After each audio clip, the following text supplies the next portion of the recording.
Ça y est, le mois d'octobre est terminé. J'espère que vous avez bien profité de ce mois d'octobre. Il était incroyable. En tout cas pour les fans du Barça, bien sûr. Tout s'est bien passé, mais maintenant on rentre dans un nouveau mois. Mois de novembre, nouvelles échéances, nouvelle trêve internationale aussi dans quelques jours. On espère être à la fin du mois aussi heureux qu'on l'a été pour le mois d'octobre. Dans cette vidéo, je vais répondre à vos questions. J'ai retenu 10, 12 questions pertinentes sur le Barça de votre part. Ça s'est passé sur Instagram. Merci à tous les participants. Juste avant de commencer, je vais vous demander un service. Dans la description, vous retrouverez un TikTok d'un ami à moi qui s'est lancé. Il a que 100 abonnés. Il parle du Barça et ça a été en fait l'un des piliers pour moi sur la chaîne. Il m'a beaucoup aidé pour les miniatures, pour plein de choses depuis le début et il s'est lancé. Ça fait des années que je lui dis vas-y, lance-toi. Ça y est, il s'est lancé. Donc il fait quelques TikTok par-ci par-là. Je sais qu'il connaît le Barça. Il fait des vidéos un petit peu tous les jours. Il n'a pas beaucoup d'abonnés. Allez le soutenir s'il vous plaît. Mettez un commentaire, je sais pas. Il n'est pas au courant que je vous envoie. Il sera content de voir ses abonnés augmenter. Et on va commencer tout de suite avec l'enregistrement de Dani Olmo et Pau Victor serait menacé à cause du fair play financier. Est-ce vrai? Alors en fait, c'est pas vraiment Pau Victor, c'est surtout entre Dani Olmo et Christensen. Moi, je m'inquiète pas trop pour ça parce que c'est malheureux à dire, mais Christensen aura pas beaucoup de temps de jeu, je pense, sur la deuxième partie de saison si on prend en compte deux facteurs. Un, Araujo qui est blessé et qui va revenir de blessure.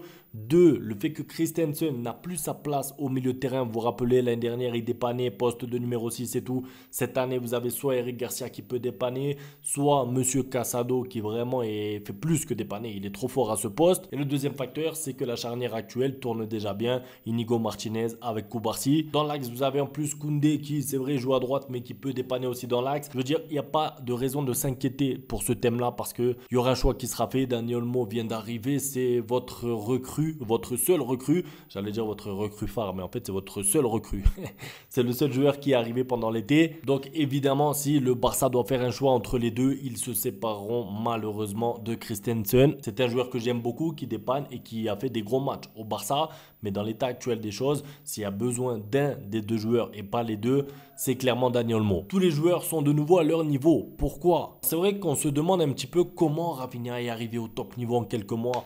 Comment Pedri a trouvé sa meilleure forme, mais il y a des explications à ça, c'est-à-dire que c'est pas un hasard. Déjà, je pense qu'on peut parler un petit peu du physique parce que c'est pas anodin si pour moi Rafinha arrive à enchaîner les matchs, les courses, il est jamais fatigué, il va au Brésil, il revient, il performe là-bas, ici, Barcelone, Brésil, bref. Il enchaîne tous les 3-4 jours, il est performant et vous prenez l'exemple de Pedri aussi. Physiquement, j'ai vu la statistique sortir, c'est le joueur qui a le plus couru du Classico. Donc déjà qu'avec ballon, Pedri, bon, je vais pas vous redétailler ses qualités, on les connaît tous. Si en plus il parcourt autant de kilomètres que N'Golo Kanté à Chelsea, on a vraiment un milieu tout-terrain. Mais tout ça, c'est grâce à la préparation physique qui a été mise en place par Hansi Flick et les autres dirigeants. L'intensité à l'entraînement, rappelez-vous, Hansi Flick réclamait beaucoup d'intensité à l'entraînement. Je vois des vidéos de temps en temps, j'ai presque l'impression qu'ils sont en match tellement ils se donnent beaucoup, ils transpirent, ils font des efforts. En fait, j'ai pas l'impression de voir les vidéos d'entraînement qu'ils sont en mode entraînement, en mode détente, en mode...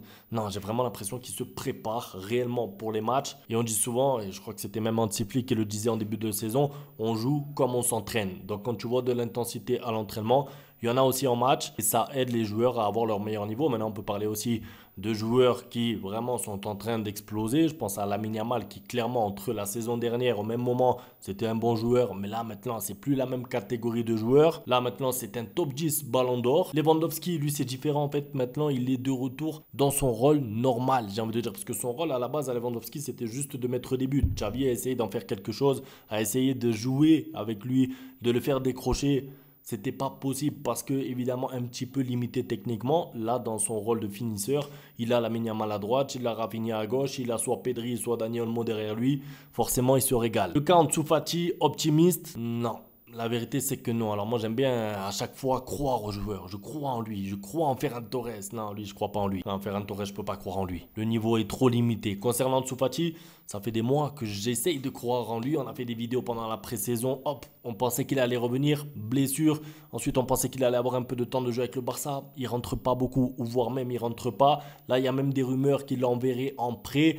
Moi, je pense sincèrement que c'est la meilleure option pour lui parce que s'il n'y a pas de blessure cette saison, il ne va pas jouer. Ansu Fati ne jouera pas. Il faut bien se le mettre dans la tête. 10 minutes par-ci, 15 minutes par-là, peut-être un match en Coupe du Roi. Est-ce que c'est suffisant pour lui? Est-ce que c'est suffisant pour le niveau qu'il avait, pour l'ambition qu'il avait?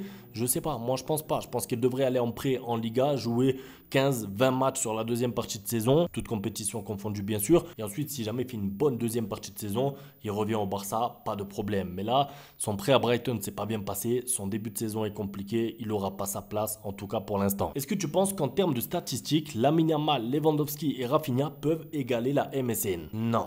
Je pense pas pour plusieurs raisons. Alors, si tu me parles sur une saison, il faut voir. Je crois qu'ils sont un peu dans les temps de passage actuellement. Mais sur l'ensemble, c'est impossible parce que Lewandowski, il lui reste un an ou deux.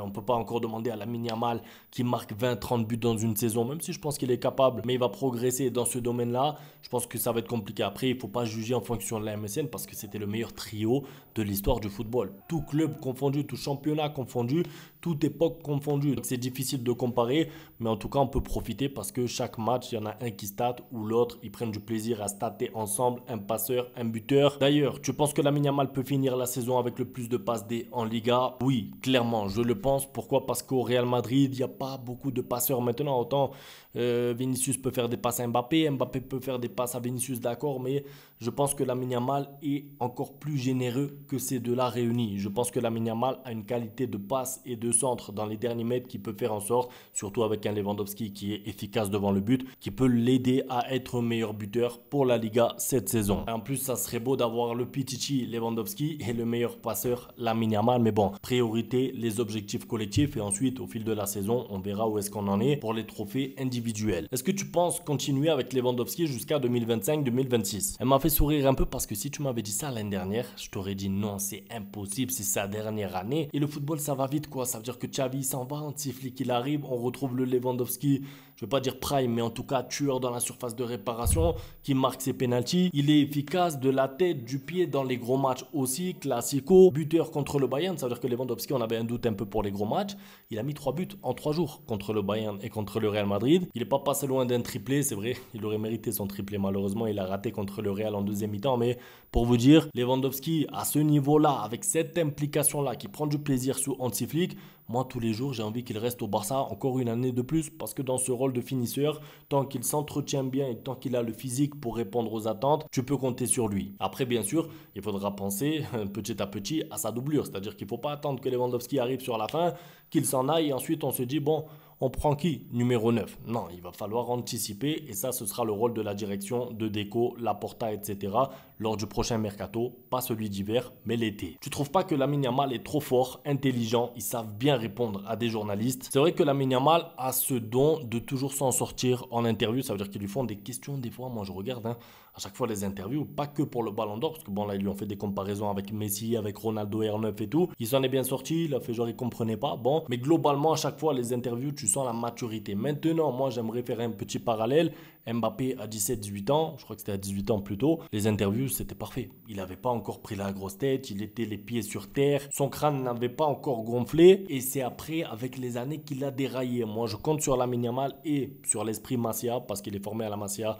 Il a un papa qui est plein d'humilité. Je compte sur lui pour rester dans la bonne voie. En tout cas, déjà sur les interviews, sur le terrain, j'ai pas trop de doutes. Lewandowski soulier d'or, tu y crois? Alors en fait, Lewandowski soulier d'or, c'est difficile parce qu'il est en course avec Harry Kane qui a presque 10 ans de moins. J'exagère, mais il est beaucoup plus jeune, donc il va pouvoir enchaîner les matchs.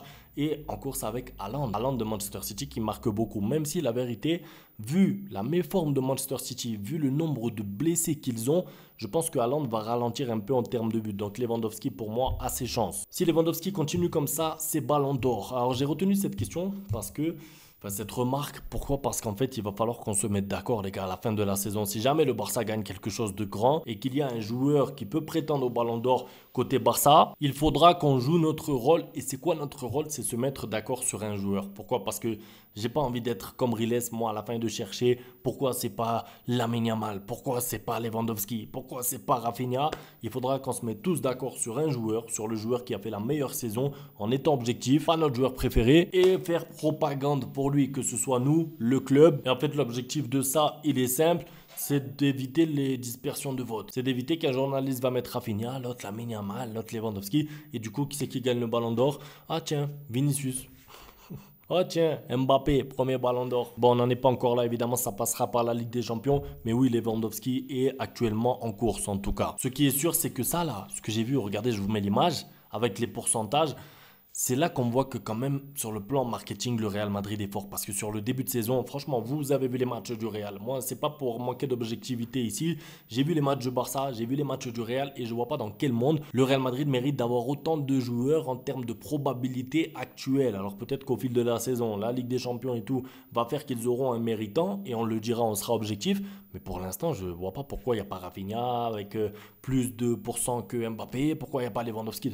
C'est la force du Real Madrid aussi. De Jong est revenu, donc lui ou Casado pour toi ou les deux. Et on exclut Pedri ou Olmo. Alors ça y est, on est arrivé à un point où on a un problème de riche. On a un problème de se dire qui est-ce qu'on met, qui va jouer, qui mérite d'être titulaire. Écoutez-moi, je pense qu'il y a assez de matchs pour tout le monde. Je pense que justement, le but c'est d'arriver en février-mars avec tous ces joueurs-là que tu as cités. Je cite même pas, je crois que tu n'as pas cité Gavi, je crois que tu n'as pas cité Fermin Lopez. Bon, tous les milieux de terrain, en fait, le but c'est qu'ils arrivent tous en forme pour les grosses échéances, pour les gros matchs. Et ensuite, tu vois selon la forme des joueurs. Mais le but c'est justement ne pas surcharger Gavi, ne pas surcharger De Jong. Avoir les joueurs à disposition toute la saison serait un luxe. Avoir des joueurs sur le banc comme Casado ou comme Pedri ou comme De Jong ou comme Fermin ou comme tous ces joueurs-là, les avoir titulaires, c'est bien, mais avoir un banc de qualité comme ça, c'est un luxe et il faut le garder. De toute façon, je pense que les joueurs sont conscients et j'ai pas l'impression de voir des joueurs qui veulent jouer toutes les minutes. Moi, quand De Jong rentre à la mi-temps, Fermin Lopez à la fin,